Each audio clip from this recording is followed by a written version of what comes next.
1절에 보면은 닷새 뒤에 대제사장 아나니아가 장로들과 또 더둘루라 하는 어떤 변호인과 함께 내려와 총독에게 바울을 고발하여 2절에 보니까 더둘루가 그를 고소하기 시작하여 이르되 우리가 각하로 말미암아 크게 평온함을 누리고, 그리고 벨릭스 각하에게 뭐라고 하고 있어요? 5절에 보니까 바울을 향해서 전염병 같은 자요, 세상에 두루 퍼진 모세인들 가운데서 선동을 일으키는 나사렛 사람들의 분파라고 얘기를 해요. 1절에서 5절까지 있는 이 말씀을 정치적으로 지금 보는 거예요. 벨리스 총독이. 그래서 지금 총대장 루시아가 오기까지 재판을 연기한 거예요. 재판이라고 생각했기 때문에. 그래서 연기를 한 거예요. 종교적인 색채를 띠고 있음을 알기 때문에. 왜? 사도 바울의 말을 들어보면 정치적인 게 아니란 말이에요. 오로지 예수 그리스도에 죽었다가 살아나셨고 그 예수를 믿으면 생명을 얻고 천국을 가고 그 예수를 안 믿으면 지옥 간다는 거. 종교적인 거잖아요. 기독교적인 거잖아요. 그걸 알게 된 거예요, 이 사람. 왜? 팔레스틴 지역을 다스렸던 사람이에요. 그래서 기독교에 대해서, 유대교에 대해서 많이 알고 있어요. 볼 때, 벨리스 총독이 볼 때, 사도 바울의 말을 들어보니까, 고소한 아나니아 대제사장이 임명한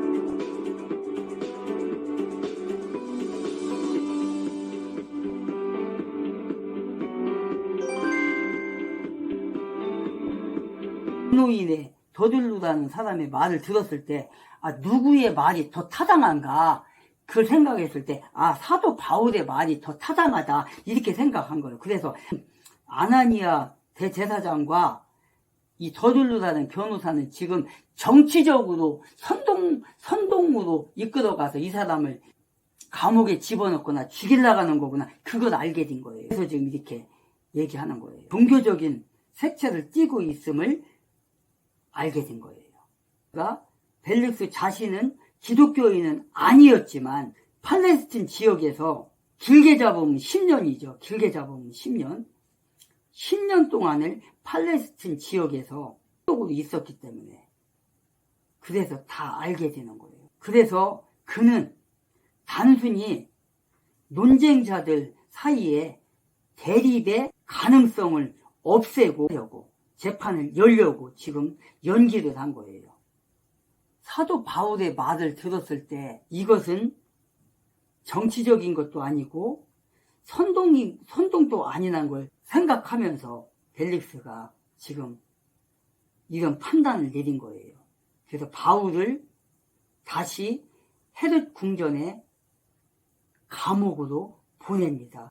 총대장 루시아가 가이사랴로 오기까지 죄 없는 백성들이 부패한 권력자 때문에 수년간 죄인으로 수년 동안 지금 재판을 받고 감옥에 갇히고 이렇게 핍박을 당하는 장면을 우리는 보고 있습니다. 이렇게 부패한 권력자는 무죄한 양민들을 괴롭히고 사회로 혼란으로 몰고 가고 부패한 사람들의 이기적인 자기들의 권력을 누리기 위해서 예수 그리스도의 복음을 전하는 사도 바울을 비롯해서 베드로, 야고보, 요한, 12제자들, 70인의 제자들을 제가 존경하는 한국의 사상가 신영복 선생은 제가 존경하는 한국의 사상가 신영복 선생은 제가 존경하는 한국의 사상가 신영복 선생은 제가 존경하는 한국의 사상가 신명복 선생은 제가 존경하는 한국의 사상가 신명복 선생은 제가 존경하는 한국의 사상가 신명복 선생은 권력을 잡고 있는 자들이 유대교를 믿어야만이 세상을 살아나가는데 지장이 없고, 유대교를 믿어야만이, 유대교를 잡고 있어야만이, 유지해야만이 권력을 얻는 그런 1세기에 이 장면을 지금 보고 있는 것입니다. 권력이라는 건 이렇게 무서운 거예요. 자기네들에게 이득이 안 된다고. 왜 그렇습니까? 예수 그리스도는 이 세상에 오셔가지고 권력에 취해서 있는 유대인들을 향해서 사두개인과 바리새인 여러 당파들이 많았잖아요. 종교의 이름으로, 유대교의 이름으로 있어야만이 권력을 누릴 수 있는 그 자들, 율법을 가르치면서도 율법을 지키지 않고 있던 그들, 권력에 취해서 있는 그들을 향해서 예수 그리스도는 뭐라겠어요? 부패한 자들이다. 천국문을 들어가지도 않고 자기들도 들어가지도 않고 남도 못 들어가게 막고 있는 자들이라고 예수께서 항상 비판을 했거든요. 그러니까 예수 그리스도를 십자가에 못을 박아 죽여버린 거거든요. 이 권력자들이. 그런데 아까 동물농장하고 비유를 하셨는데 우리 유시민 선배님께서 많이 말씀하신 코끼리 비유나 침팬지 비유가 더 맞는 거죠.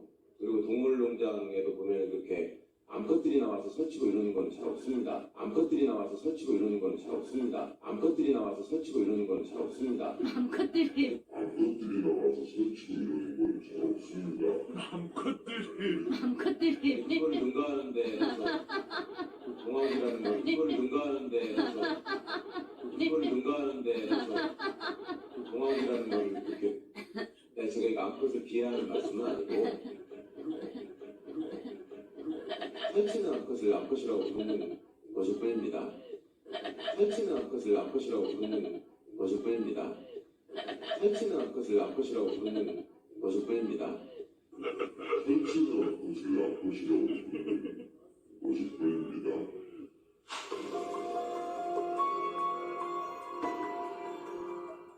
현명한 국민들의 엄청난 멋진 댓글이 있었죠. 한 마리도 부담스러운데 암놈까지 데리고 들어가는 바람에 암놈까지 데리고 들어가는 바람에 암놈까지 데리고 들어가는 바람에 저는 김건희 특검을 생각할 때마다 그 기억이 계속 떠오릅니다. 귀한 것이 무엇이든 그저 암컷 보호에만 열중인 것입니다. 그저 암컷 보호에만 열중인 것입니다. 그저 암컷 보호에만 열중인 것입니다. 그저 암컷 보호에만 열중인 것입니다. 예수 그리스도를 따라다녔던 3년 반 동안 따라다니며 예수 그리스도에게 배웠던 그 제자들이 지금 이렇게 전하고 다니는 거예요. 부활의 주님, 생명의 주님을 예수를 전하는 거예요. 그러니까 이 정치가들이, 이 권력자들이 아니 예수를 죽였는데 이제 이 제자들이 또 나서서 또 선동질을 하고 있네. 우리의 권력을 또 무너뜨리려고 하고 있네. 그러니까 정치적으로 볼 수밖에 없고 선동가라고 모함을 해서 죽일 수밖에 없는 거예요. 그러니까 이걸 볼 때 지금 21세기를 사는 저와 여러분들이 뭐가 생각납니까?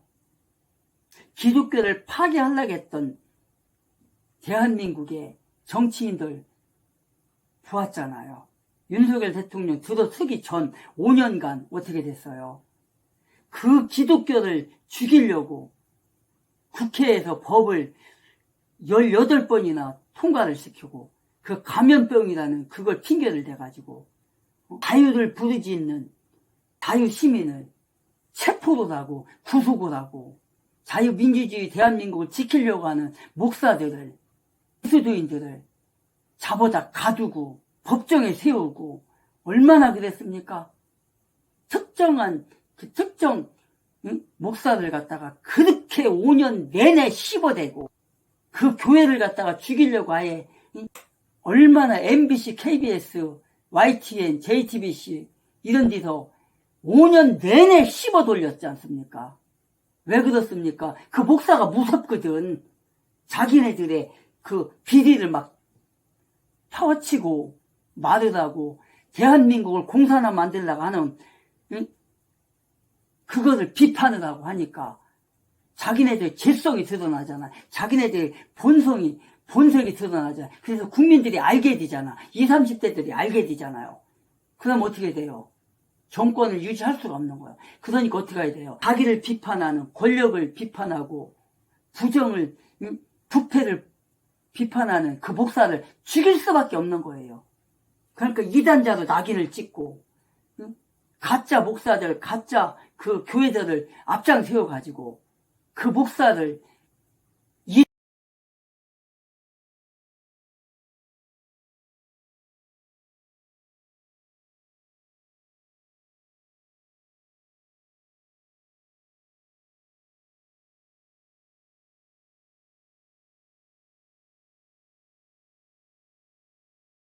이단으로 취급하게 만들고 그런 짓거리도 했잖아요.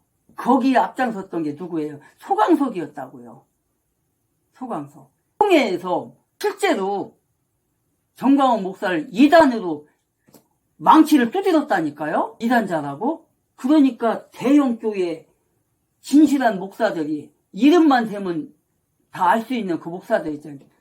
특히 순복음교회 이영훈 목사님, 그다음에 수많은 대형 교회 목사들이 성명서를 냈잖아요. 정광훈 목사 이단 아니다. 우리가 보증한다. 그랬잖아요. 그때 신문에도 나고 그랬어 이거요. 그렇게 그 대형 교회 목사들이 정광훈 목사님을 지켜준 거예요. 왜 그렇습니까? 자유민주주의 대한민국을 살려놔야만이 기독교가 살으니까 여러 교회 목사들과 장로들이 나서서 함께 했던 거예요. 수십 개의 그 신학교 교수들이, 수십 명의 교수들이 나와가 뒤에서 서포트 해주고 그랬잖아요. 지금도 그 교수들이 지금도 정광훈 목사님을 도와주고 있잖아요. 지금까지도. 이 문재양이라는 자, 이재명이라는 자, 더불어 집단, 전라도와 소강석이라는 자들 앞세워서 또 인천에 있는 큰 교회, 부천에 있는 큰 교회, 특히 전라도에 있는 교회들이 앞장서가지고 전광훈 목사님을 얼마나 비판을 했습니까? 실제는 지네들이 잘못해놓고 권력자들이 이렇게 기독교를 이용을 한단 말이에요. 그래서 광화문 청와대 앞에서 집회를 시작했을 때 문지양이라는 자가 그 비서실장을 보내가지고 뭐라 하겠습니까? 비판하는 걸 그만두면 내가 500평의 땅에다가 교회를 크게 져주겠다. 그렇게까지 말한 거 아닙니까? 사업을 하자고. 근데 그거를 어느 뉴스에서도 민노총 간첩 집단 언론이 잡은 그런 데에서 뉴스를 해줍니까? 안 해준다고요. 그런 거를. 문지양이라는 자가 그렇게까지 한 놈입니다. 그렇게까지 타업을 들어왔었어요. 근데 정광훈 목사님이 NO! 해버린 거 아니에요, 그때. 그랬더니 그때부터는 이제 막 이단자도 낙인 찍기 시작한 거예요, 그게. 거기에 이제 소강석이를 앞세워갖고 한 거고요.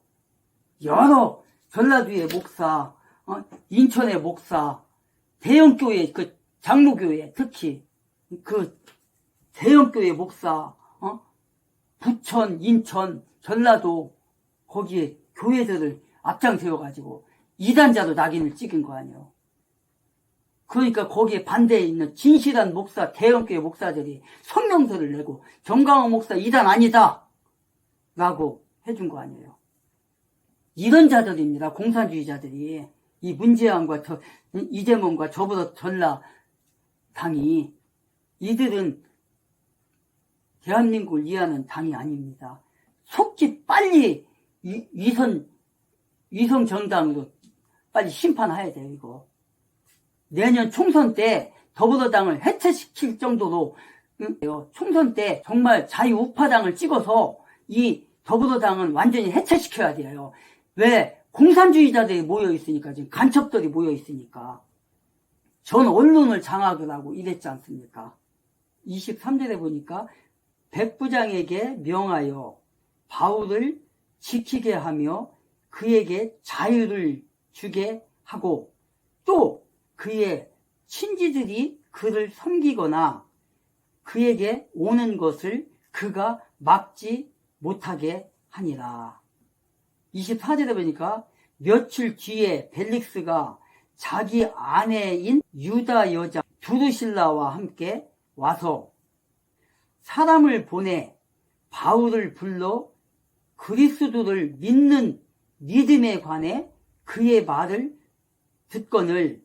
25절에 보니까 바울이 의와 절제와 다가올 심판에 대하여 강론하니. 저는 지금 장로의 신학대학교에서 바울 신학 가르치는 신학성경 가르치는 교수로 있는 김초롱입니다. 저는 학교 다닐 때 이런 좌파 사상에 깊이 빠져서 이렇게 공부를 했었고, 이 좌파 사상에서 벗어난 것은 미국의 유학 가서예요.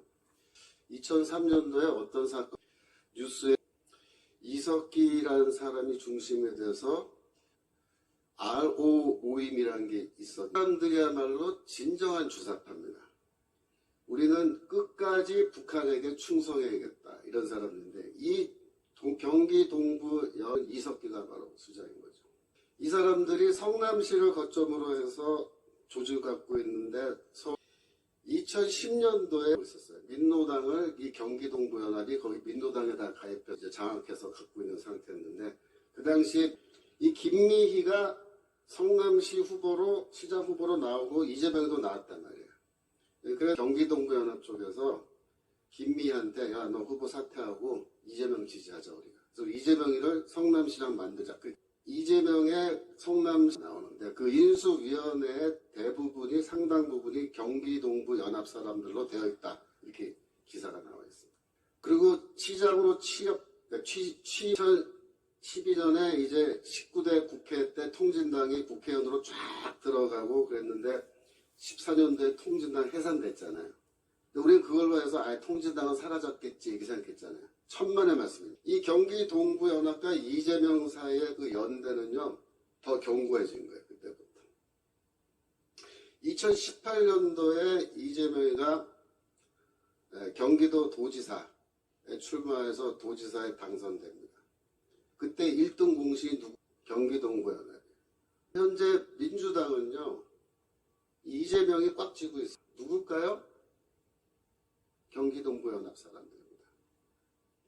이재명이 스스로 인재위원장으로 자기를 임명했대요. 또 국회의원 공천 때문에 이게 생긴 겁니다. 이를 성남시장 만들어주고 경기도 도지사 만들어주고 앞으로 나를 대통령 만들어줄 사람들 누굽니까? 진짜 주사파인 이 경기 동부 연합 계열의 사람들을 분명히 공천할 겁니다. 지하 조직으로 이렇게 다 엮여 있는 사람들이기 때문에 끝까지 북한에 충성을 다해야겠다라고 끝까지 조직을 유지해온 이 사람들이 결국은 뭡니까? 민주당을 장악하는 것. 내년도 총선이 진짜 주사파입니다. 얘네들이. 이건 뭐냐? 이석기의 부활입니다. 통진당 해산되고 감옥 갔잖아요.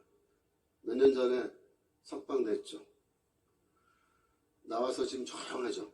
아무것도 안 하고 놀고 있을까요? 다 작전 계획 짜고 다 명령하고 이거 다 지금 조직이 활발하게 움직이고 있는데 얘네들이 할 수 없는 일이 없어요. 네. 그게 지금 제일 심각한 문제입니다. 그래서 대통령 선거가 27년도에 예정되어 있는데 내년도에 민주당이 200석을 장악하고 이러면은 이제 윤석열 정부는 완전히 식물 정권 돼버린 거죠. 그러고 나서 이제 27년도에 가서 대통령 선거할 때 후보를 낼 텐데, 이재명은 어차피 지금 이석기 아바타입니다. 또 다른 이석기의 아바타가 이제 등장합니다.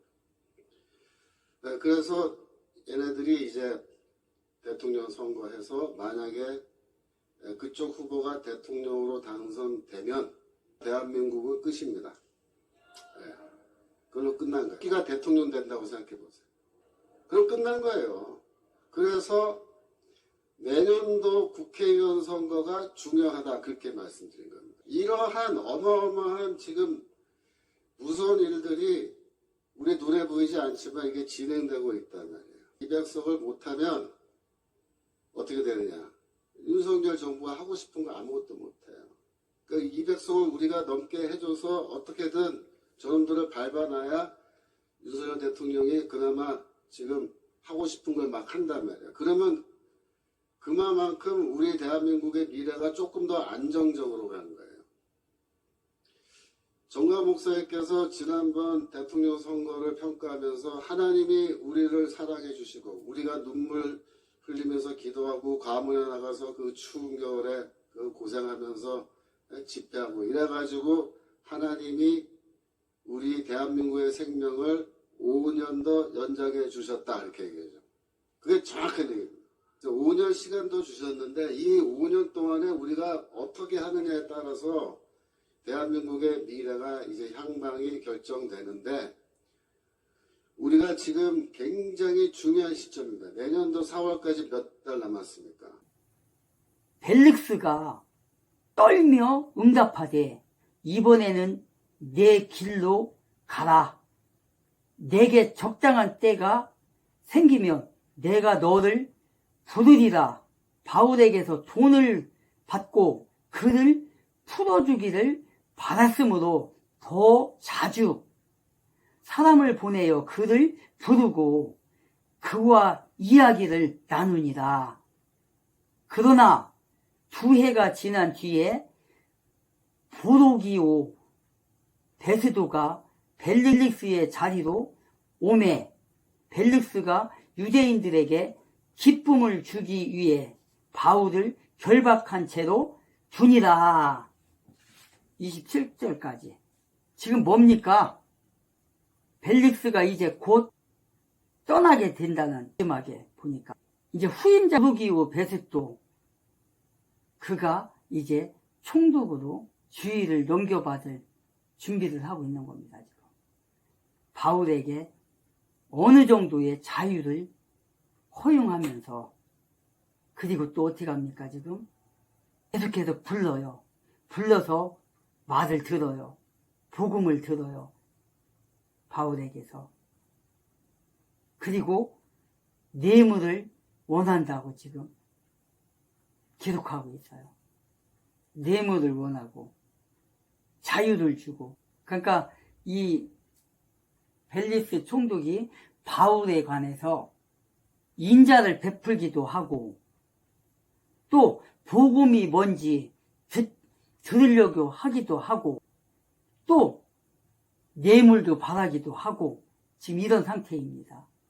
자주 불렀다 하잖아요. 자주. 예수를 믿는 사람은 아니었지만 도대체 예수가 누군지 예수가 무엇이길래 예수에게 생명까지 바치려고 하는가.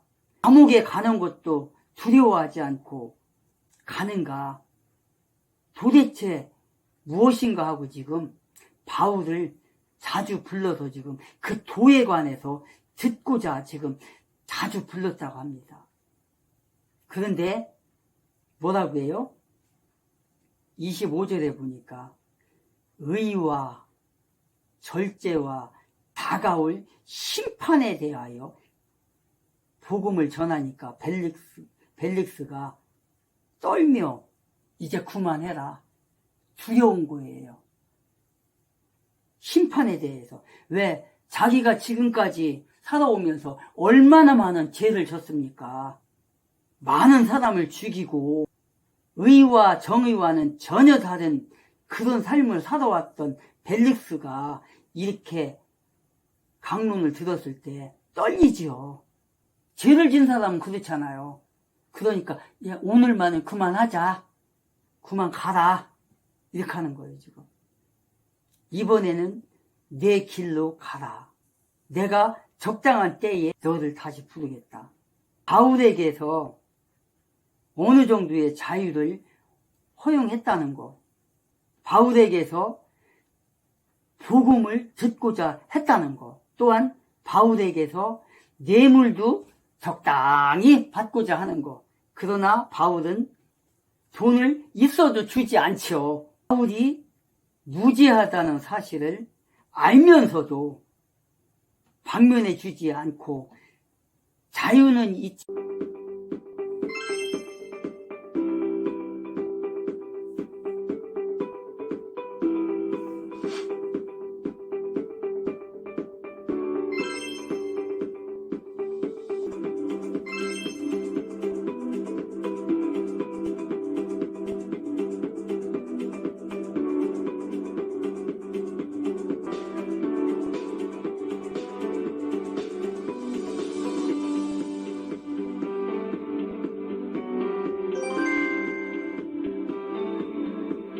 하지만 감옥에 가둬두는 벨릭스 또한 좋은 사람은 아니죠. 아니, 벨릭스는 알고 있어요. 이 사람이 무죄하다는 것을. 바울이 죄가 없다는 것을 알고 있어요. 죄가 없다는 걸 알았으면 풀어줘야 되는데 풀어주진 않아요. 도리어 갖다 다시 가둬요. 해리궁에. 그런데 그를 다시 또 불러요. 자주 불러서 복음을 또 들어요. 그리고 또 뇌물을 받을까 하여.